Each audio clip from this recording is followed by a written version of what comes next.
Next, we're going to go right into Brother Stephen L. Harrison's segment, which is so amazing. I know you're going to love it, and we'll just go right into it right now.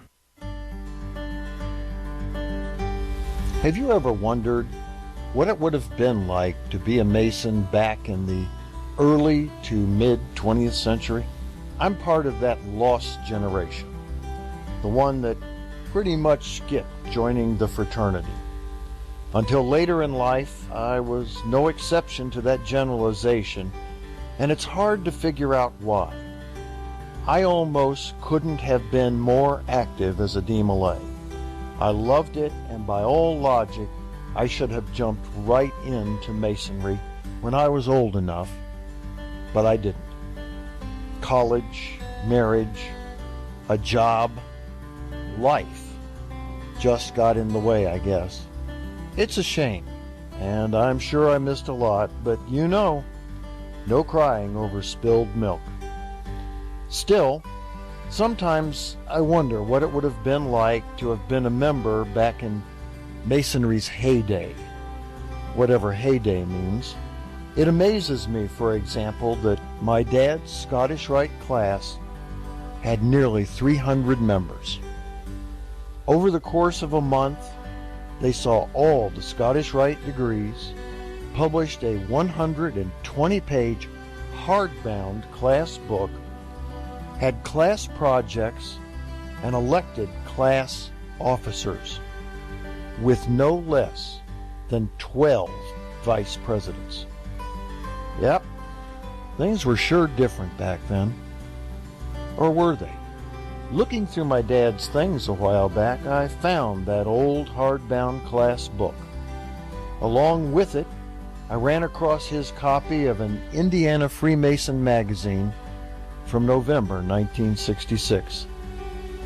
I read the magazine cover to cover. It was interesting, fun, and surprisingly familiar. Among other things, I found these tidbits. In his column, Grandmaster Joseph L. Birdwell admonished brothers to remember the true meaning of the upcoming Thanksgiving. It should be, he said, a day of sincere thankfulness, not feasting and revelry. Members had recently dedicated a stone monument at the site of an old inn where brothers held the first Masonic meetings in the area. There were strong parallels to the dedication in my state, marking the site of the first Masonic meeting here. 50-year members, of course, were honored with their service awards. The issue is full of reports on activities of individual brothers and lodges. It talks about their donations, a Masonic home pilgrimage, service projects, construction projects, and, of course, many gatherings, meals, and the same kind of brotherhood and fellowship we know today. In other words, the work of the craft nearly half-century ago is pretty much the same as the work of the craft today.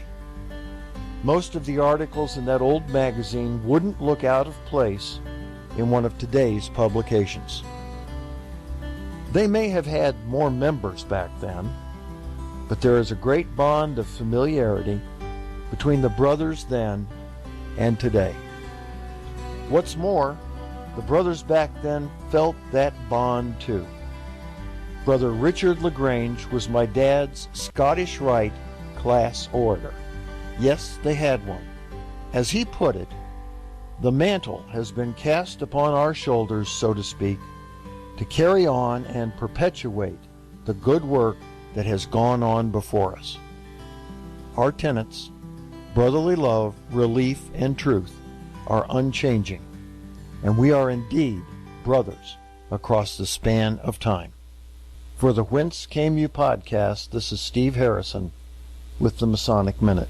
All right, many thanks again to Brother Stephen L. Harrison for his amazing segments. You can find his books on Amazon.com, Freemasonry Crosses the Mississippi and Tales from the Craft. Links to both of those books are in our bookstore on WCYpodcast.com. Takes you right to Amazon, or they will also be in the show notes, so check those out.